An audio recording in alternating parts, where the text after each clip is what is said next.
I'm Renee Williams. And I'm Billy Thomas. And welcome to another edition of From the Woods Today.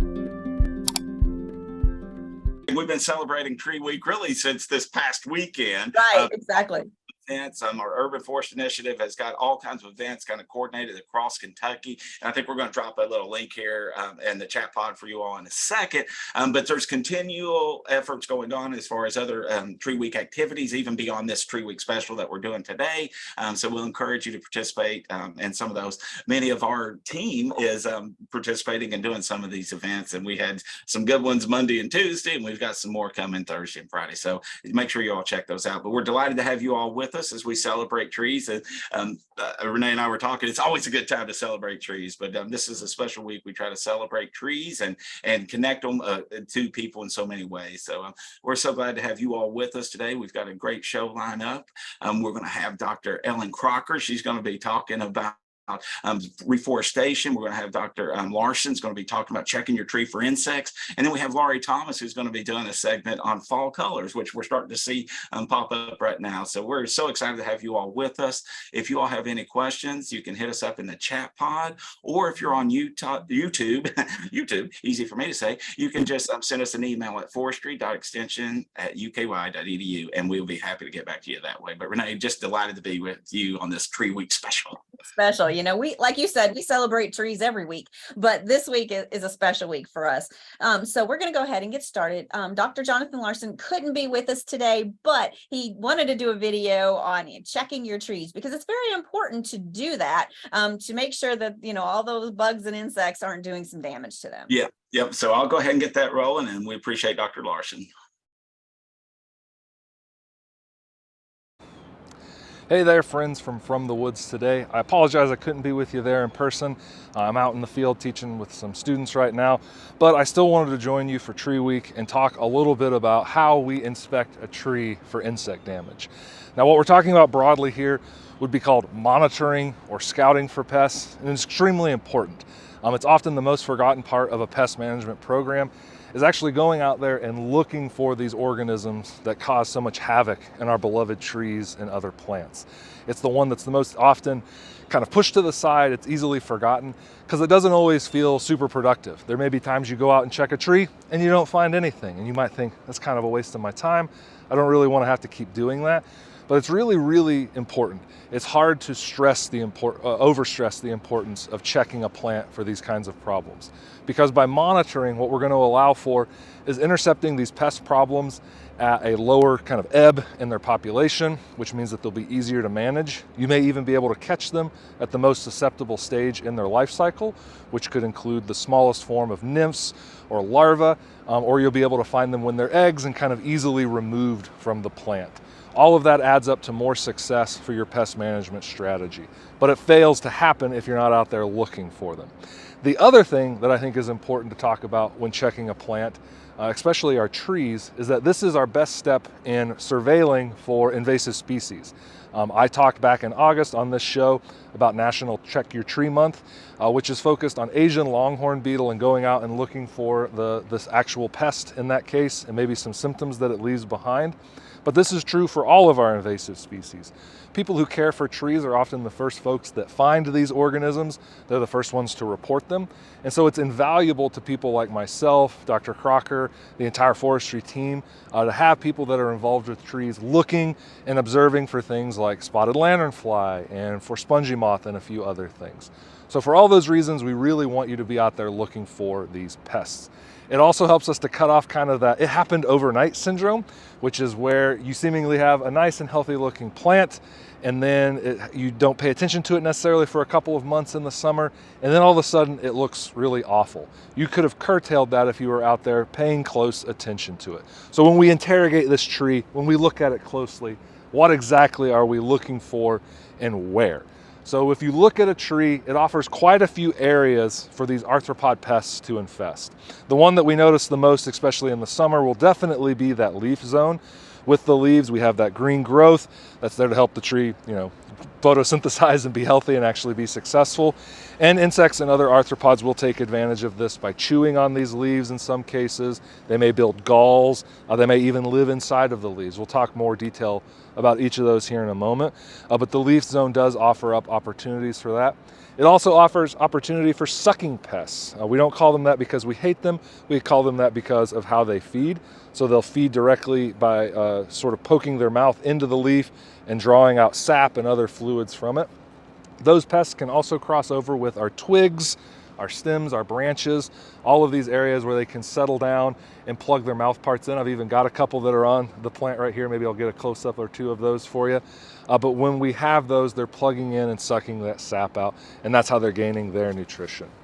In this area, you could also have some wood-boring pests, but the twigs and the branches aren't always their favorite place to infest, depending on the species. That's going to be more focused on the trunk, underneath the bark. Sometimes we end up with root pests when we talk about trees, but more often than not, they can handle things down in there. Depends on the size of the tree, of course, and its overall health. But mostly we'd be looking at the trunk, the branches, and then the leaves. So beyond where you're going to look in the tree, we also need to talk about what specifically you're going to be looking for. So within each of these zones, I alluded to some different pests before, but to get more specific and show some images to you here that'll pop up on the screen. If we start with the leaves, we would begin with leaf chewers. On leaf chewers, of course, they're directly feeding on the leaf. They're going to be nibbling on all this green tissue, but that kind of damage can look very different if you have different kinds of pests. So for some, we have skeletonization damage, which we'll pop up an image of here for you to look at. This is when all of that green leafy tissue is being consumed and the veins are being left behind on the leaf. It creates this kind of lacy, doily-like look. This is most often performed by scarab beetles, the most famous of which is Japanese beetle. The damage that I see on this linden tree here in front of me is probably a result of Japanese beetle feeding. This is one of their favorite food plants.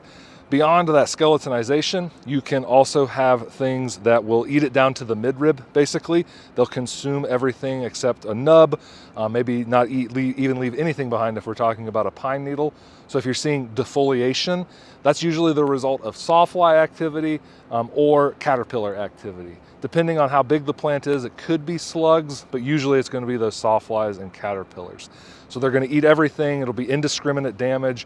There's not really any rhyme or reason to it. And then if we move away from that, we could talk about the shot hole borers. So shot hole damage that we see on leaves is created by flea beetles. It's where the larvae and adults of those species typically are going to chew these little tiny holes in the leaf. It looks like somebody has leveled off the world's tiniest shotgun at the leaf and blasted through the leaf and created these kind of singed looking holes. So all of that is created by various insects in the leaf structure itself, where they're feeding directly on it. Some other examples of this could include leaf miners. So leaf miners will live between the top and bottom layer of the leaf. They will create a tunnel usually. Some of these will be serpentine in structure. Some of them will be what we call linear blotch, which starts out kind of serpentine and then gets this sort of blotchy look towards the tip, and then a true blotch leaf mine that we've popped up some images of here on the screen for you, these three different kinds. If you take the kind of leaf mining damage that you see and the host plant and put those two things together, you usually have found the name of the pest that you're dealing with. So the Columbine serpentine leaf miner is one example. We don't tend to be very creative with these names, so as long as you can tell what kind of mine you're looking at and you can figure out what host you're dealing with, you're probably going to be able to figure out that problem. And then in the leaf, we may also see galls. Galls are sort of like leaf mines where the insect is an internal feeder, but it's more of a tumor-like structure that the insect or arthropod induces the plant to grow around it. We have lots of different galls. Oaks and maples are the species that get the most diversity of galls.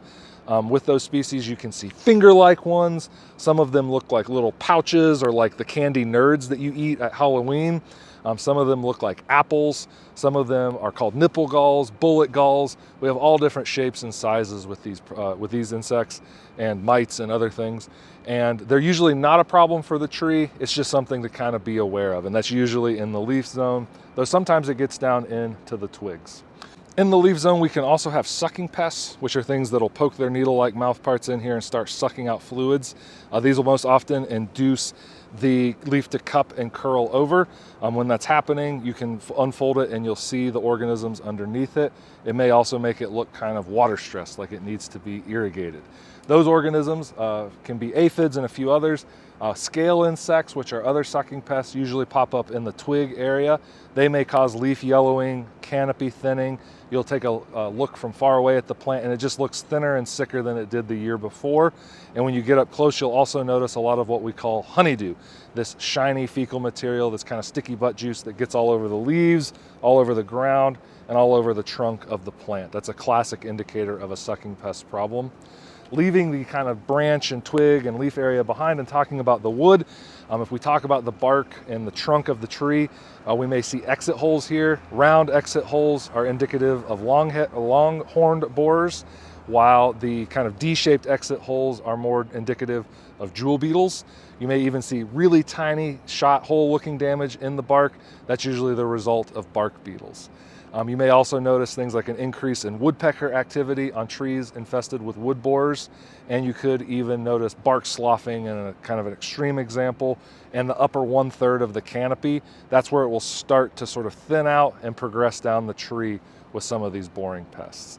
So all of those are symptoms that we can add up to try and get to the identity of the pests that we're dealing with. Once you have that ID in hand, you're going to be able to formulate a management plan. And ideally, you'll be doing this monitoring and this surveillance throughout the year. You don't have to do it every day, you don't have to do it every week, but I would consider it monthly, especially if this is a high value tree, if you're growing it as a crop, or if it's an important ornamental plant. Inspecting this tree and taking a look at any of the damage that we've covered here today would be really important to keep ahead of any pests. You should even continue this into the winter. If you scout a tree in the winter, you may be able to find things like egg masses. Eastern tint caterpillar and bagworms, they overwinter as eggs, either wrapped around the branch if you're an eastern tint caterpillar, or inside of your mom's bag if you're a bagworm. And if we discover these things, we can take them out of the plant and hopefully curtail the problem that might occur in the following calendar year. So for all those reasons, I highly encourage you to get out there, get up close and personal with your trees, figure out what's infesting them, and then get rid of those problems if they do pop up. A lot of people trying to look for this stuff and trying to, find it. And then once they do, you're like, what do I do with that? So that's the important part, I think, to try to figure out what to do. And I don't know if maybe Dr. Crocker can get on. If there's like is there a specific way to remove bugs from trees? I mean, It depends, Renee. Like all things extension, it depends. Depends on the bug, depends on what you're seeing. Do you even need to remove it, or is this no big deal?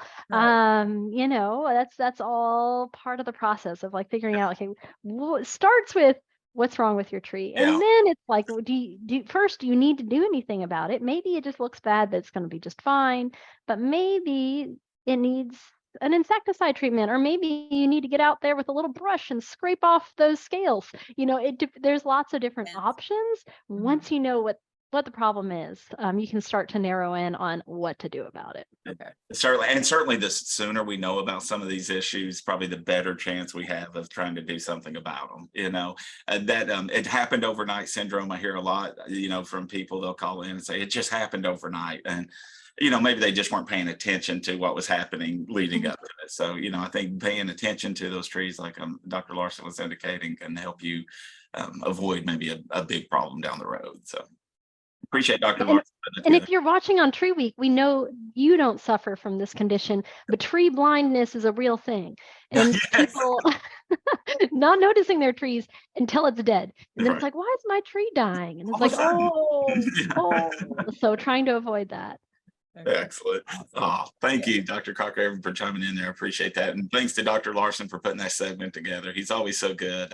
We really appreciate him. And I know he's out there doing great stuff. But thank you, Dr. Larson, for that.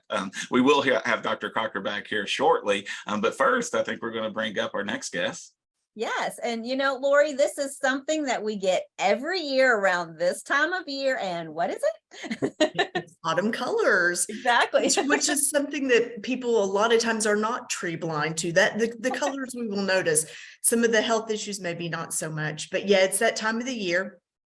As our days are getting shorter, and we're starting to see some changes in our trees. And we got a little short, I've got a little short video, not video, but a PowerPoint, and we'll kind of talk about the process of changing colors and why some of our species, what colors we might expect to see from some of the trees we find here in Kentucky.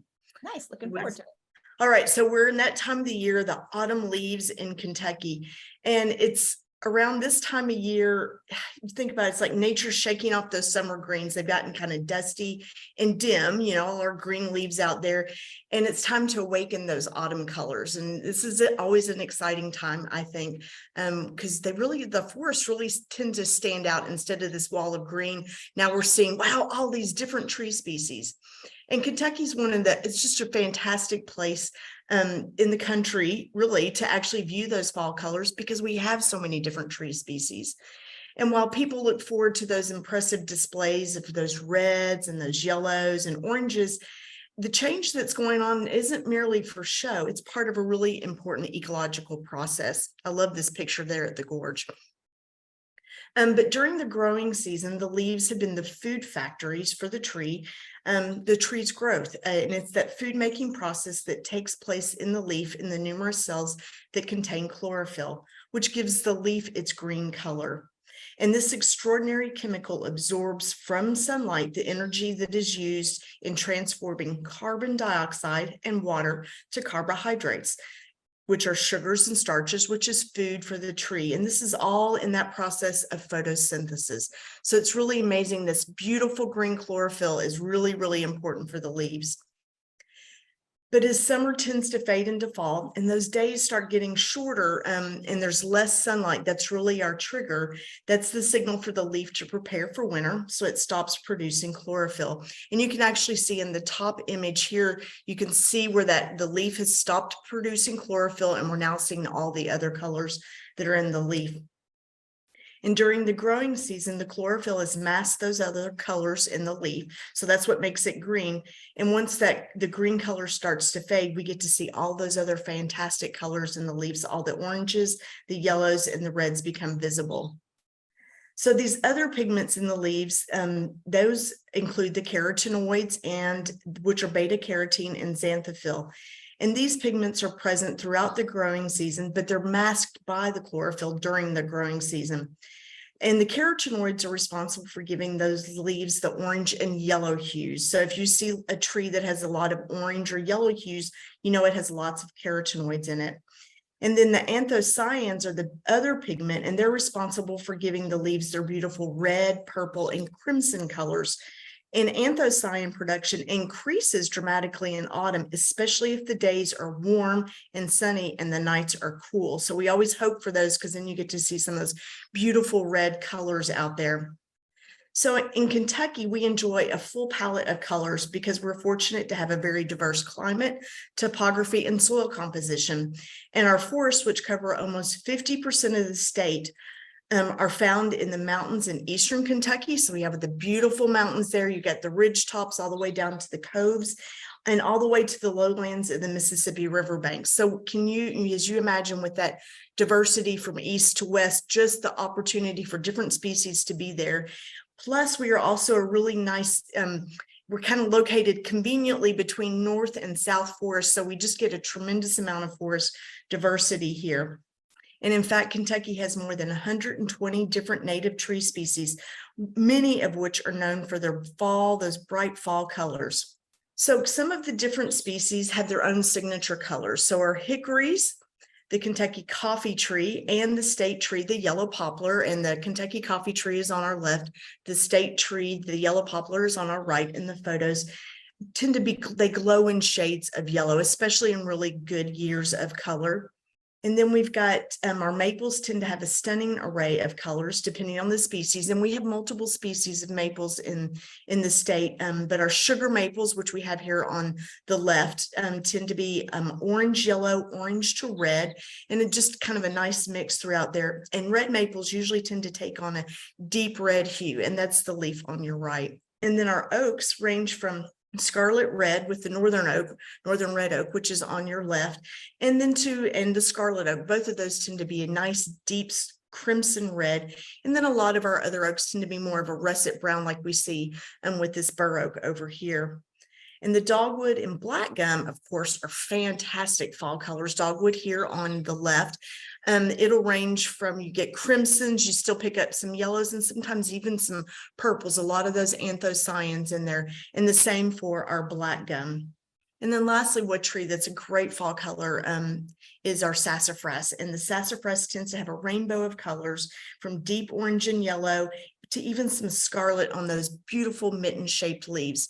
And another one I don't have in here, but I was noticing actually on travels this past week as we're coming up through Kentucky from the south to the north is our sourwood, a beautiful tree. It's got the tassels on it from its flower pods, and then it's just a beautiful crimson color. Really lovely. So if you're thinking of some trees maybe for your yard and you like fall colors, some of these you get an idea of what you might expect. So many of our trees have already started to change in the state, but according to the Smoky Mountain Fall Foliage Predictor, our big display is still ahead. And it predicts that our best fall color, as you can see, we've got it clicked here on October 30th towards the end, but really we start to see fall color happening end of September, picking up speed as we move into October and later into October, with our peak for most of the state, which is this darker red right here. You can see the peak for most of the state, with just the southern state is at near peak, is what is predicted by the Smoky Mountain Fall Foliage Predictor around October 30th. And you can check out this map, the link's down at the bottom, but if you type in Smoky Mountain Fall Foliage, you'll be able to get it. And they put this map out each year, and so you can actually click through it on these dates to see where you are in the state, where to expect some good fall foliage color. Kentucky has a lot. I wanted to mention a few of the places that you might go see some of these fall colors, besides just like maybe in your local park or down your street. But we got a lot of great natural places to view fall color, whether on foot or in vehicle. You can visit the Daniel Boone National Forest. You can hike in the Red River Gorge with stunning views of overlooks, which is this photo here. Some great, get up there on Natural Bridge and really see a whole palette of colors. Or take a ride down in the Big South Fork on the Scenic Railway. So you're just taking a ride, seeing those fall colors. If you're in central Kentucky, you can check out Bernheim Arboretum and Research Forest. Great trails there, wonderful overlooks. They even have, you can do that canopy walk where you walk out at the top of the forest and look out over a valley. It's absolutely beautiful. Or if you're here in Lexington, go check out Raven Run Nature Sanctuary. Great hiking views, takes you down to the overlook of the Kentucky River, and you can see the Palisades there. So lots of opportunities to see color here in central Kentucky. But if you're more in the in other areas of the state, you might try the Woodlands Trace National Scenic Byway to experience the season in Western Kentucky, as well as visiting the Land Between the Lakes National Recreation Area. Those are great opportunities to get out for a drive, or they have fantastic hikes out there, and visit the Woodlands Nature Station there as well when you're out there. So other unique places that you might be able to discover some of our colorful fall display, you can check out the Kentucky Department of Tourism and the Kentucky Interactive Visitors Guide, or you can check out one of the many state nature preserves to hike any one of our 41 nature preserves or 6 natural areas around the state. So there's one probably located near you. Or you could also visit one of the state's 45 state parks. You could do a stay, just do a day visit, or even do an overnight visit. Or if you just want to get out and discover a beautiful drive, you can go to Kentucky Scenic Byways to find some of those great drives near you. So hopefully you get out and you enjoy the beautiful autumn in Kentucky this year. We definitely appreciate that presentation, Lori, because every year we are asked the same question: when is the fall leaves going to change? And Exactly. why do they change why do the colors happen? And so I really appreciate you doing that for us. Absolutely, absolutely wonderful. And get out and enjoy the fall colors. And this is a fantastic week, and it's tree week, so you can't beat it. Exactly, they're celebrating too. Exactly. They're showing off, yes. All right, thanks, Lori. We appreciate it very much. Oh, cool. All right, so now we have Dr. Shocker on to talk a little bit about reforesting your land. Yeah, so it's Tree Week. We have firmly established this on the show. I think we're all excited about Tree Week, you can tell. And Joining me today, I've got Heather Wilson, who is with the Lexington Fayette Urban County Government, has been leading Tree Week efforts. She's got lots of great things happening around town, as well as a program called Reforest the Bluegrass that she's going to tell us a little bit about, which is aimed at reforesting areas in our city. And she's going to give us some tips that, maybe you don't have an entire city you want to reforest, but maybe you've got some land that you're interested in doing this kind of thing. Some lessons that she's learned through that program to share with you all. And she couldn't be here with us live because, again, it's Tree Week and there's a lot going on. But she and I did sit down just a little earlier today, and I've got an interview with her about the Reforest the Bluegrass program and some ideas for you all. Well, welcome, Heather. We are so excited to have you with us celebrating Tree Week. Thanks for having Hey, me, Tree Ellen. Week. Yeah. So you and I, we love trees every day of the week, all the time, 24/7, right? Yes. But Tree Week is a special week when we can celebrate and recognize all the things that trees do for us. It sure And I know is. that you've been Great. really involved in Tree Week and planning it and organizing it. Can you tell us a little bit about that? Sure. I guess maybe just a little bit real quick on how Tree Week started. It was just a way about 6 years ago that we all in this group called the Urban Forest Initiative Working Group decided we just really want to bring trees to the community rather than always asking people to come to the trees. And so we started this week-long series of events, and it was kind of a wing and a prayer and hoped that it would work. And it did. It did really, really, really well. It reached out into the community in ways that we hadn't really had the ability to before, and it keeps growing. And each year we tend to get more and more people involved, and it's a really great week to connect with both trees and our community. Yeah, and I know that there are tree weeks happening in communities all across Kentucky. So wherever you are, we hope you're getting out there and enjoying trees where you are. But today we're going to be talking specifically about bringing back forests, some tips for reforesting your land from Reforest the Bluegrass. And if you're joining us today and you haven't been a part of Reforest the Bluegrass or know what it is a fantastic program that we're going to talk a little bit more about. Can you tell us a little bit about what Reforest the Bluegrass is, why it was started, and what it's done in Lexington? Sure, I'd love to. Reforest the Bluegrass is a community-sponsored reforestation event that happens all over Lexington. It is run out of their Environmental Services Urban Forestry program with the city of Lexington, but all the trees that are planted are done by volunteers, and the majority of the funding for this planting every year comes from sponsors outside of LFUCG itself. So it's really a really great community action kind of replanting event. It first started in 1999. Our first location was Coldstream Park.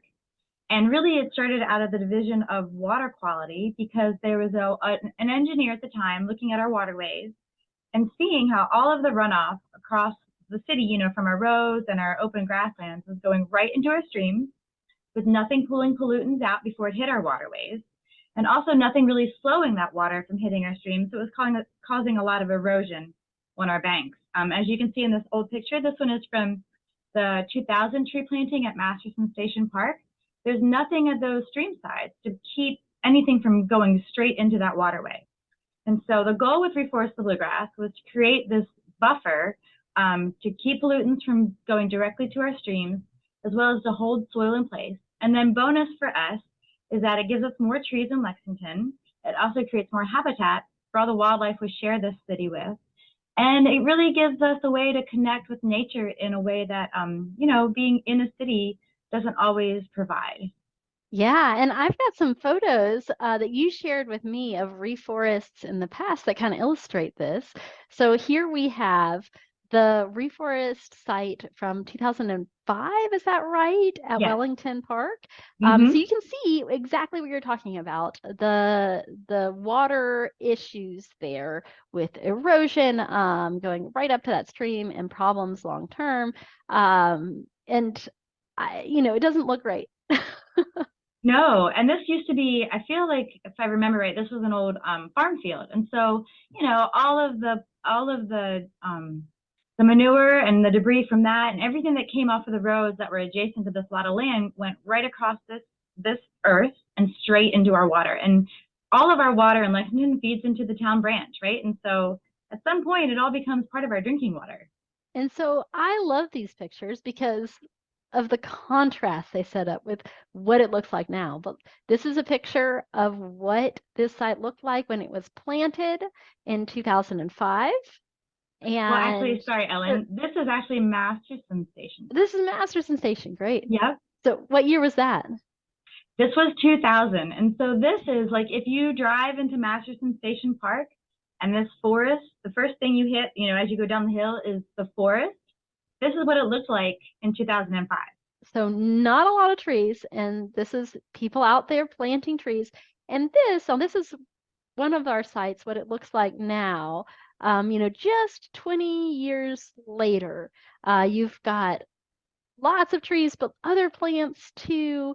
You've got big trees, smaller trees coming in, a fun place for people to walk and enjoy the shade. This is that exact site that you just saw from, that view of that exposed stream with a lot of erosion. Now you can walk through it and have shade in the summertime.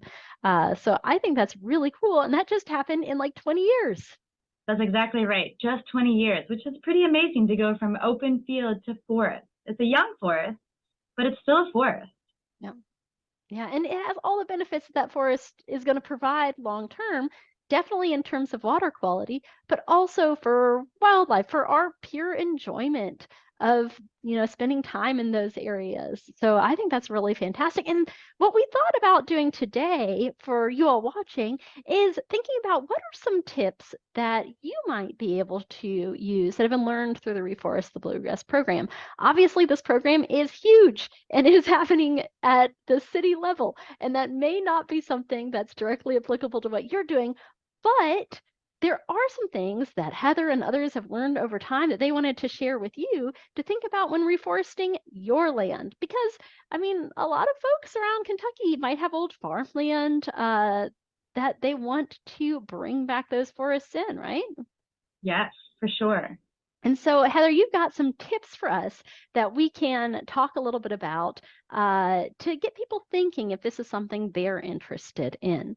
So the first thing that we wanted to encourage people to do is to scope out the site and think about appropriate species. And this is something that you did when you were looking at those reforest sites. And of course, the goal of those sites was starting out, it was all about those stream sides and water quality, right? Yes.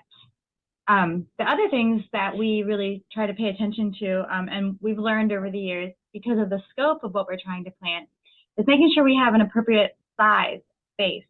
And that's something I think everyone should think about when they're looking at their land and how they want to go about reforesting it. And we can talk a little bit about patches, right? And so one of the things that you'll have to consider as you move forward with your reforestation is the influence of potential unwanted species or even invasive species. And what tends to be easier to manage is a wider or maybe a wider patch is a way to think about it rather than a long linear, because if you have a long linear patch, though we do have to do that within the city, you have more edge, and more edge creates more space for plants that you don't want to come in. So if you can make a wider patch available to reforest and work in maybe chunks like that, like little, not necessarily little, but wider pockets of area rather than a long linear all at once, that might help you to reforest sections and keep those unwanted plants out and just put in the plants that you want. And I know you also started thinking about, okay, these are wet sites. That's part of the problem, what you're trying to work with. So what are trees that like wet sites, right? So, not every tree is going to like those wetter sites. Some are going to prefer those drier sites. And if people want to do something like this, they need to really look around at what they've got, what's going to thrive there. Definitely. You want to make sure that you do know where your water source is and what that land is doing, whether it stays relatively wet or relatively dry, that will be a key characteristic for determining what species. Because we're always working within a watershed here in Lexington, we do tend to bring in species that can deal well with wetter feet and putting them closer to our stream areas. And then as we move further away from where that water area is, we can put some more drier species. You also want to I think it's really important to think about how succession happens in your forest or in any forest. And so making sure that even though you're probably planting some of your older species to start with, or what will wind up being your older species, making sure you put in some of those early successional species like black locust and like redbud and some of those other things that will come in early on and really get that soil ready and provide a lot of the nutrients that your later species trees will need as they, not only thrive and grow from what you've planted, but then also start to self-seed in from maybe neighboring forests, or maybe when you come back later and do a second planting. And this is something that would naturally happen over time. You'd see that succession, happening. But when you're controlling it yourself, you can kind of speed things up a little bit, right? Definitely. And this is when you and I went out to look at one of these sites, we found this little oak tree just underneath this grove of locust right here. Yeah. And somebody might say, well, I'm not trying to grow those locusts. I just want the oak. But what do you think about kind of what we just saw there? I think that is the most important thing to do, is put in trees like locusts, because trees like locusts are nitrogen fixers, right? And so they prep that soil for other trees to come in, some of your later successional and longer term trees. Also, if you think about oak will survive in a forest in the shade for quite a long time. And while it might not be doing a lot on the top that we can see, it's constantly growing a great root system. And then so once those locusts die out, because they will shade each other out over time, or they'll fall over, and while locusts can stay standing for a really long time, they also start to kind of thin out their canopies. And then once those pockets of sunlight can hit those oak trees or other desirable trees that have been slowly growing underneath of them, they can quickly put on a lot of top growth and reach up toward that open sunlight. And since they have that well-established root system, it can happen really quickly. It's really important, if you're not familiar yet with how succession works in a forest, I encourage you to kind of start to look around as you go into younger forests and see what's kind of hanging out in the understory, to really understand that while you may not want the locusts, they're an important piece of that trajectory. So let's move on to another tip we've got for folks, and that's about where to get trees and other plants for your reforestation work. So, that can be tricky, how to source these trees. And there are some different options out there. Now, you also could just wait and let that natural regeneration, that succession happen. But if you are going in there and planting trees, you can accelerate that process a lot, right? Definitely. And like you mentioned, there are lots of options. Probably the most inexpensive, though it can still, depending on how many trees you want, become, a financial commitment is probably the right word, is to work with our local nurseries. You can work with, we often work with Kentucky Division of Forestry.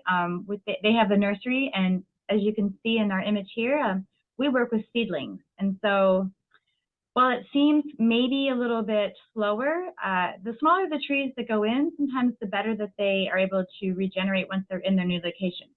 You also always account for a little bit of not survivability. So you always account for some that are not going to make it into, a mature tree.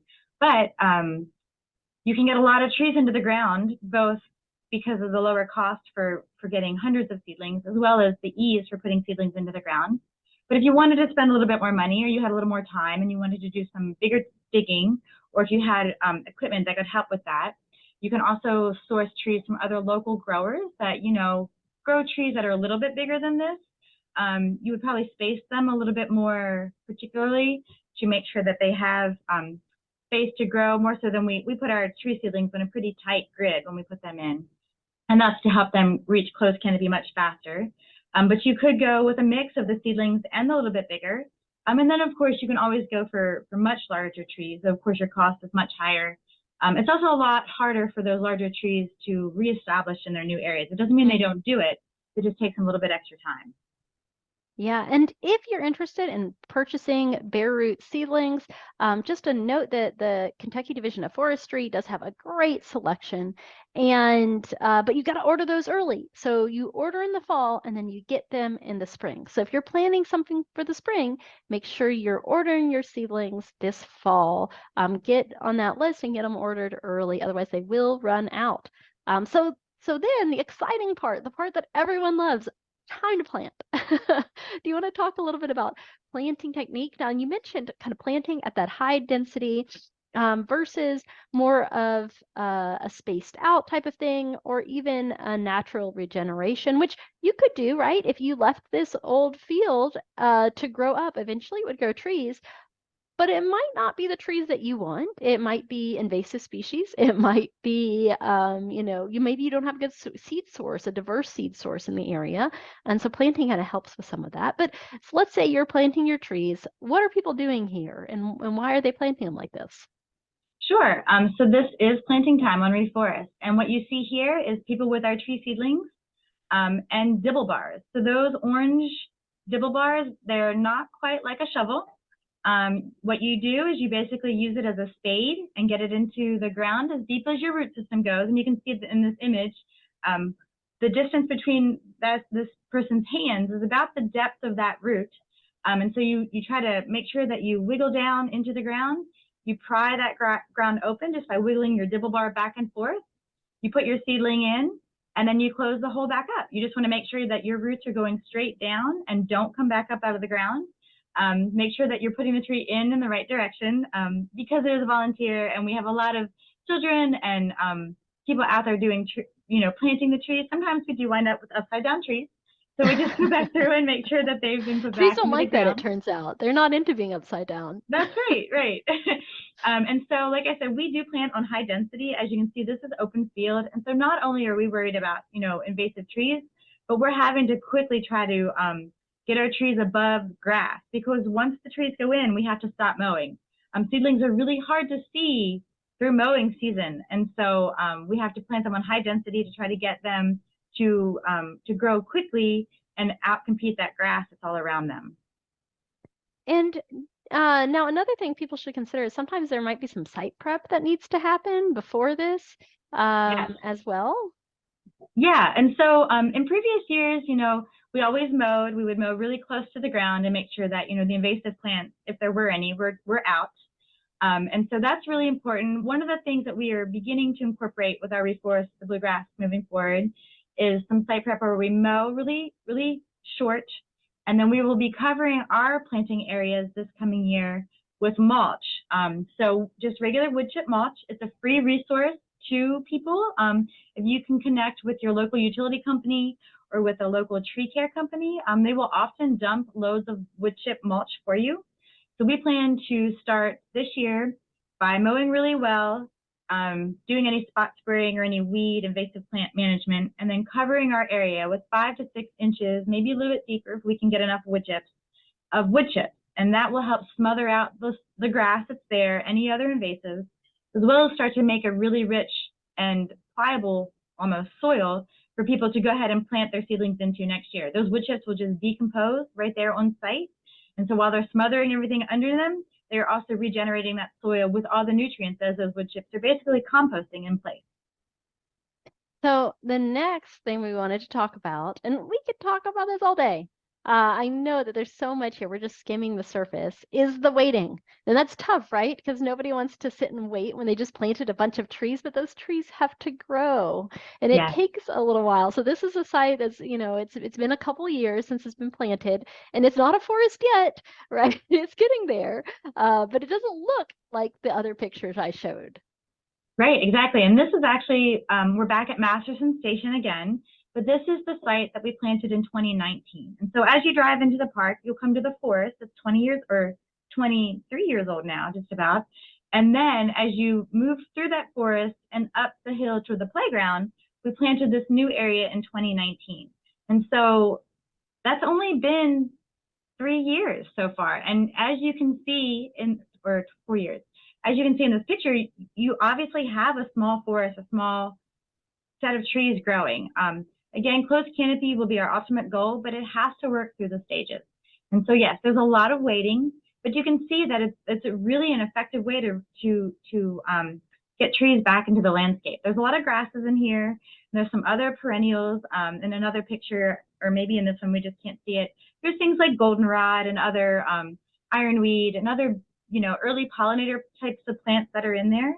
But this also speaks to the importance of making sure that you're putting a variety of trees and shrubs and successional plants in there to fill those gaps as the trees take the time that they need to rise above and to grow. And this is a picture of something you don't really want to be seeing, but this is, at this window, you're going to start to see some challenges with invasive plants, right? Yes, you are. This is a picture of a pear tree. And so this is a calorie pear, an invasive calorie pear that we don't want. That's exactly right. That's right. They will not give you fruit, and they will make this forest not a healthy forest. So this is one of the things that we do manage for. And if you're doing this project, this kind of a project, you will have to be on the lookout for certain species like the calorie pears, like honeysuckle, like privet, like a couple of the grasses that will come in, like Johnson grass. And you will have to do some management, particularly early on. As your forest becomes older and becomes closer to a closed canopy, you'll have less of this. But again, you will still probably have to work to maintain and to keep some of these plants out as your forest grows. And I'd say especially if you are reforesting kind of with natural regeneration, so not going in and planting things, or with seeds, that's going to be probably even more important because you might get those invasives coming in and having more of a head start. Do you think that's accurate? I definitely think that's accurate, yes. Yeah, so something to keep in mind. And then, so the waiting is the hard part, but eventually, if you wait a little while, you're going to get, and it doesn't take that long, right? 20 years is what we were seeing, your more closed canopy forest. And then, now what? Now long-term planning. So it doesn't end there. That's just the beginning. That's just the start. How has it changed over time? Is it doing what you want, or are there major issues? And what are your goals for it now? And I think that's the point where it could be really helpful to start engaging with some professionals as well. I mean, you could, at any point in this process, that would be really useful. But people like the Kentucky Division of Forestry or NRCS, who can assist with some of your long-term goals. They can help you on the front end as you're getting started. But definitely, when you've got that closed canopy forest, that's just the beginning of this whole next steps in your management. Yes, most definitely. And I do echo you, Ellen. We have our long-term goals for the city is really just to create more forests. And of course, we'll have to manage it to keep it safe, because we also do want to make sure that our community has access and utilizes the forest for walks and for forest bathing and for, some mental regeneration and just, to experience what it's like to be in a forest, because not everyone can get outside to a forest outside of the city. But I do, as a homeowner, encourage you to work maybe from the beginning with the Division of Forestry or with NRCS or with the extension offices to determine what it is that your goals are for your land, whether you're wanting to harvest it one day for timber, or whether your goal is wildlife, or whether it is to create food forests.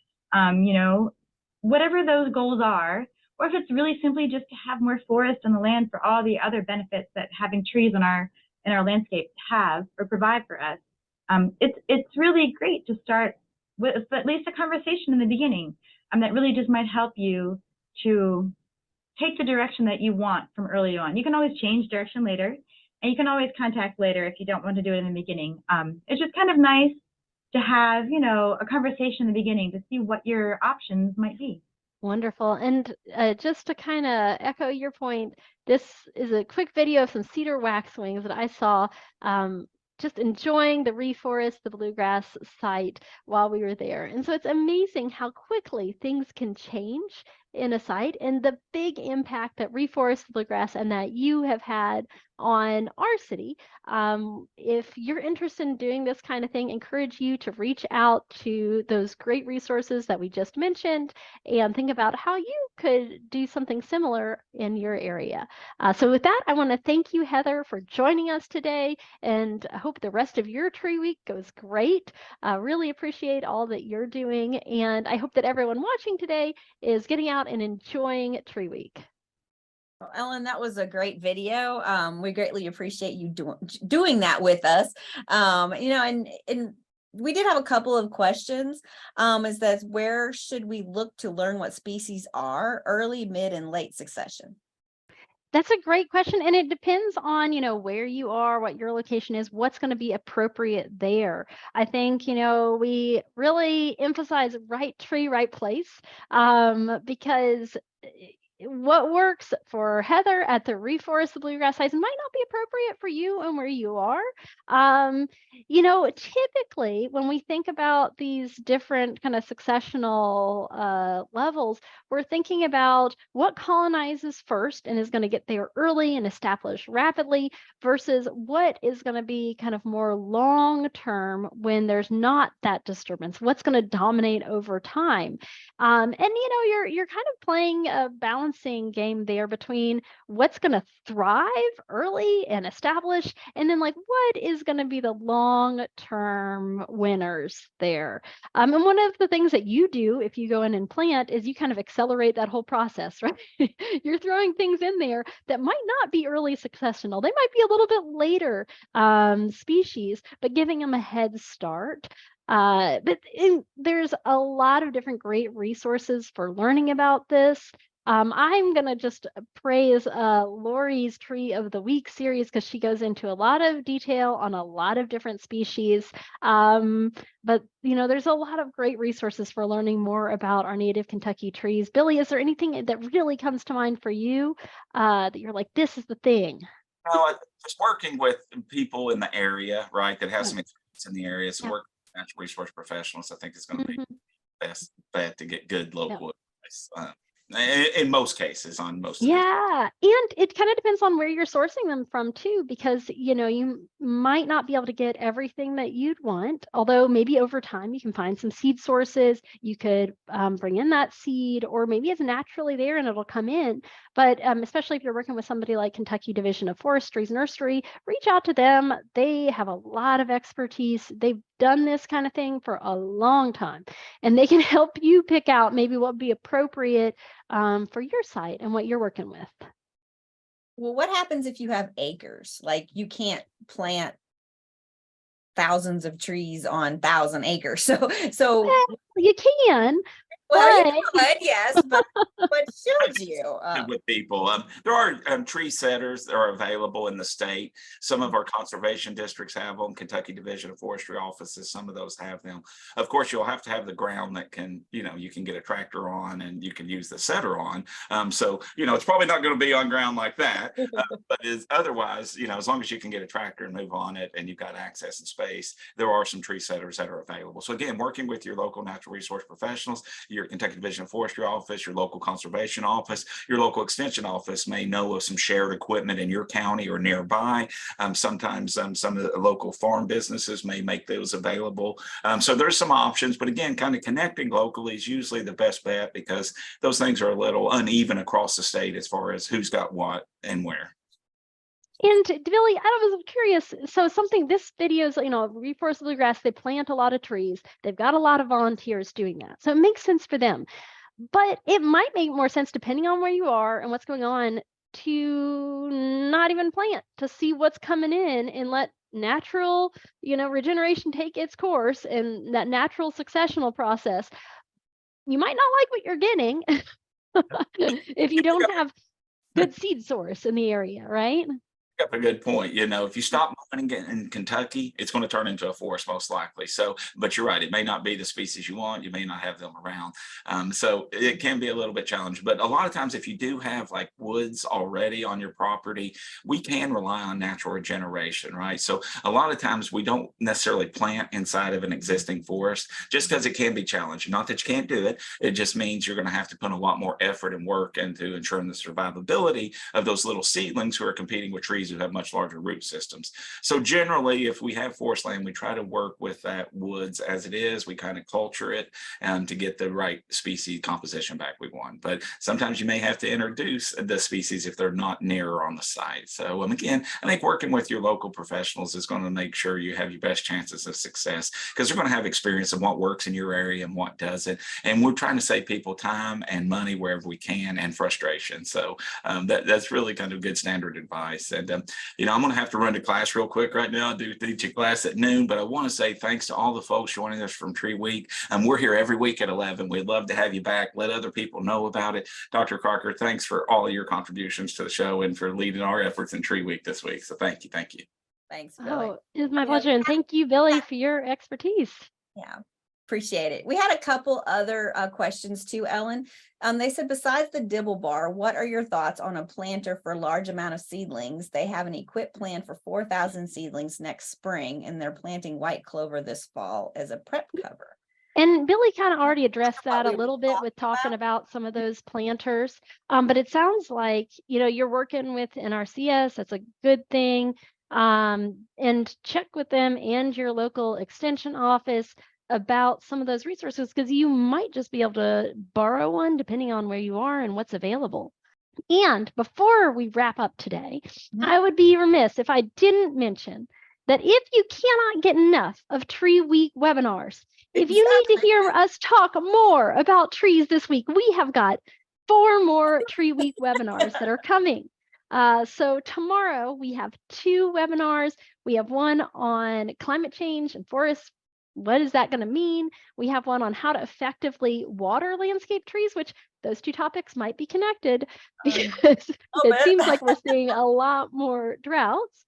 And then on Friday, we're going to have a webinar on invasive trees and great native alternatives, as well as one on campus woods, looking at wood utilization in urban areas and how to be more sustainable with that.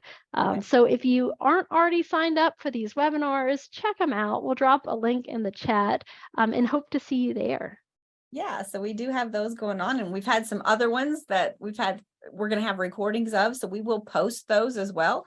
So if anybody's interested in watching the ones that we've already done, when Lori actually did a tree ID yesterday, so some people may have joined that already, but if you're interested in recording, we will have those available. So, you know, great show, Ellen. We appreciate you being on. I appreciate Dr. Larson and Lori Thomas doing all of the presentations, and we greatly appreciate it. You know, you can go to fromthewoodstoday.com anytime and watch any past shows that we've done. But we do this every week at 11 o'clock, not necessarily a Tree Week special, but we do other things on forestry and tree related topics. So if you're interested in joining us, we do this again, it's same Zoom link that you are on today, and we will see you next week at 11 o'clock. Take care. Bye. From the woods today.